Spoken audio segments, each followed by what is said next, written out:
Howdy there, opponent. Inner Demons parts 1 through 5 were all done in one day, so I'm gonna see how far I can do in the second day that I'm trying to do this. Chapter 4, Humbled from Disgrace. Oh, warnings. Nah, I'm not gonna do warnings in every single one. Basically, this fanfic is for people of adult mentalities. This is not a clop fic. This is not a gore fic. This is a well put together, somewhat disturbing, really cool fic altogether, with maturity. Chapter 4, Humbled from Disgrace. In Canterlot Castle, Princess Celestia was looking at the sunset, watching her sister Luna create her beautiful night. At the time when they were younger, Celestia took for granted what Luna did, but now that she was older, she could appreciate the art of making the night, that also having come from having to make the moon for an entire millennia herself. Luna's night was quite beautiful. She not only lowered the sun and raised the moon, but she also spent some time moving the stars into various constellations. She seemed to really enjoy herself, and watching her make her art was a good way for Celestia to clear her thoughts, which was what she needed to do right now. She had kept a close eye on Twilight for 13 years, hoping to keep the darkness in her heart at bay, then sent her to live in Ponyville in the hopes that the magic of friendship would also keep her heart in the light. This was the day she had secretly dreaded, the day she'd find out whether or not her plan had worked. A few minutes ago, she received a letter from Spike saying that Twilight was acting strangely. He said that she seemed afraid of something and she wouldn't speak to anyone. She didn't know Twilight was going through something else. She didn't know if Twilight was going through something else or if it was related to the prophecy. So she didn't have an answer for Spike. All she told him was to stay close to her and keep her mind on positive things. Keep her mind on positive things, but inside, she was terrified. Luna returned from her nightly flight in high spirits, walking towards Celestia. "Oh, sister," Luna said gleefully. "That flight was wonderful. Did you see the new constellation I made?" "Oh, yes, Luna," Celestia said softly. "That was quite beautiful." "Sister, is something wrong?" Luna asked, walking over to Celestia. "You seem so distracted." "A dark wind has blown," Celestia stated. "I worry that Equestria's darkest hour is approaching." Luna looked up at her older sister in confusion. "But you told me you took measures to prevent that," she said, actually looking a little scared now. "Did those measures not work?" "Oh, Luna," Celestia said, wrapping a wing around her younger sister. "I'm not going to lie to you. I don't know whether the things I set up in defense worked, but I don't want you to worry. I'm sure everything will be fine. Worst comes to worst, we have the elements of harmony. "Okay," Luna said, looking down. "I think I'm going to walk through Canterlot a bit before I go to bed." "All right. Good night, little sister." "Good night, big sister." Celestia watched Luna walk out of her room, wishing she could give Luna a more certain answer. Truth was, many ponies forgot that she was powerful and immortal. Many ponies forgot that although she was powerful and immortal, she wasn't all-knowing, nor was she invincible or perfect. She could be killed, she could make mistakes, and right now she feared she'd make a huge mistake in judgment. I'm sorry, guys. Apparently I'm really failing on S's today. Oh, great. More S's. School had been a real pain. Ever since the argument with Scootaloo, both she and Sweetie Belle seemed to avoid her. They must have felt betrayed, and with good reason. 2 days ago she did choose her own personal interest over her friends, but she did so out of a need to get a cutie mark the right way. Now she could pursue her own path, which was good. If she knew what to do exactly. As Applebloom walked out of the classroom, she saw Sweetie Belle by her locker. Hopefully she could mend things with her, at least. "Sweetie Belle," Applebloom called out. Sweetie Belle looked her way, like she was about to say something, but "Come on, Sweetie Belle," Scootaloo called from the hall. "We need to get going." "Coming, Scootaloo," Sweetie Belle said. She gave Applebloom a sad look, then walked over to Scootaloo, who was staring daggers at Applebloom the entire time. When they left, Applebloom sighed. "So much for making amends," she said to herself. She went by her locker to grab her bag and was ready to go when she noticed Diamond Tiara and Silver Spoon walking by. She opened the locker to hide behind the open door. "So you better attend, Silver Spoon," Diamond Tiara commanded. "I need to win, and if you and I are together, that ensures I get first place." Of course, Diamond Tiara, Silver Spoon said in a slightly phony manner. Applebloom only recognized this when she had met the real Silver Spoon. Good. And I mean it. You're going to attend with me, and when I shoot for first place, well, you get second.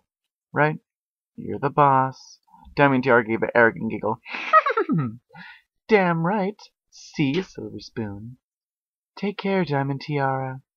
While Diamond Tiara walked off, Applebloom closed the locker and walked over to Silver Spoon, who was standing there with the same smile, which was beginning to look more and more blank. Are we alone? Silver Spoon asked through her smile. Applebloom looked around. Yeah, every pony is gone. Good! Every pony! She's learning. We're the last ones here. Once they heard the door close, which signaled Diamond Tiara's exit from the school, Silver Spoon immediately lost her cheerful fake expression. She growled angrily and began stomping her front feet on the ground in anger, actually screaming. Ah, I hate her! Ah. Applebloom just watched with wide eyes as she saw Silver Spoon's latest tantrum. S's, S's, S's everywhere. She had gotten used to these. Oh. I am very sorry. I am not entirely sure what that was. She'd gotten used to these, but it still shocked her. Celestia too! Oh my goodness, she's learning. This is beautiful. So I don't have to keep correcting the gods and the everyone's. Celestia. Diamond Tiara looked difficult, but based off the Silver Spoon's emotional state, she was unbearable. By the time she finished, her braid was partially undone, her glasses had fallen off, and she was breathing heavily through gritted teeth. Is it safe to ask what happened? Applebloom asked slowly. Diamond Tiara, Silver Spoon began, wants us to enter a beauty contest. That's cool, Applebloom said, not fully understanding why she was so angry. I bet you could get first place easily. Oh, I know I could win, Silver Spoon said. But Diamond Tiara has to get first place, which means I have to get second. Always! She stomped her feet. Second! She stomped again. To her! Now it was followed by another string of loud screaming and stomping. Now Applebloom understood. She'd never been in a beauty contest, but she knew that rich families did them a lot. Also, being second Diamond Tiara all the time had to be annoying. By now her braid was completely undone, and she looked insane with anger. Applebloom walked over to her glasses and picked them up, with her mouth to hand them to Silver Spoon. Once she took them in her hose and put them back on, Applebloom walked her into an empty classroom and began rebraiding her mane. Maybe this is your chance to show her who's really on top, Applebloom said. I bet your parents will be real proud. My parents won't even come, Silver Spoon said. They never come to anything I do. Why don't you ask? Applebloom said. Tell them you want to make time with them, you know. I guess, Silver Spoon said, now a little calmer. Once her mane was braided again, she turned to Applebloom with a serious look. How about you? Are things better for you? Sadly, no, Applebloom said sadly. I have no idea how to get my cutie mark, and Scootaloo still hates my guts. So do you have any ideas? Well, I guess I had a small idea, but it's useless now. Show me! Show me! Silver Spoon said eagerly. Applebloom smiled and opened up her backpack, pulling out the notebook. When she opened it, Silver Spoon saw measurements, lists of materials, and plans for a stage. This is amazing, Silver Spoon said. You did all of this? Yeah, I've always had a knack for architecture, measurements, and stuff like that. I haven't really had the time to test it, though, trying random stuff with Scootaloo. Why don't you make this? I mean, it's obvious your special talent has to do with architectures and design, right? Well, I kinda tried this stuff before, but it don't get me anywhere, Applebloom said, closing her book.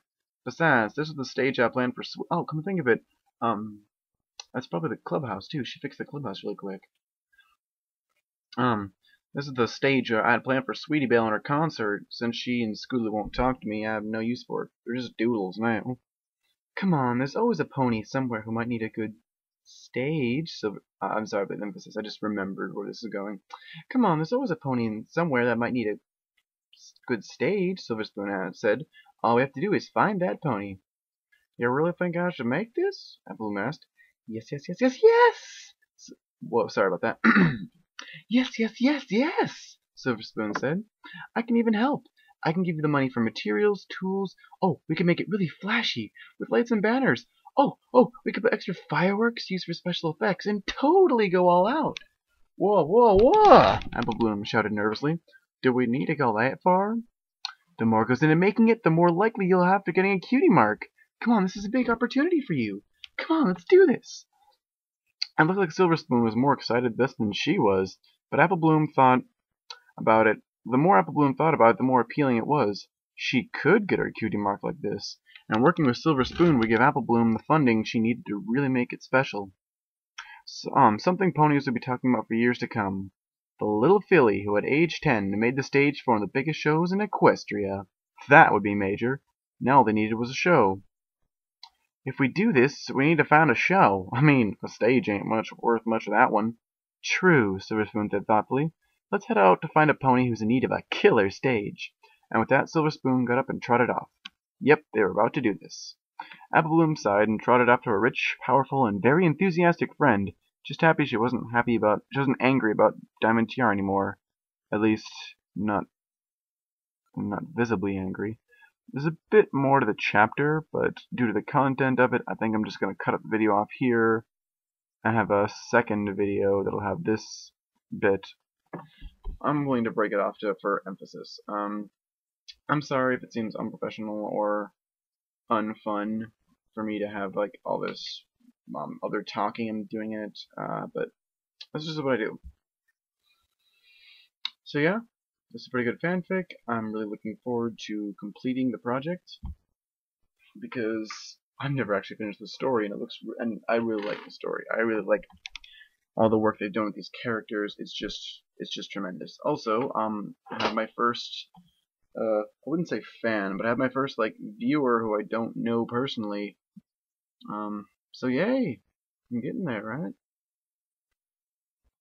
You know, it does occur to me, like, I believe I've already said I have a Minnesotan accent, which is why I slur some of my words, but in observing some of my videos, I realized I put on a southern accent a lot.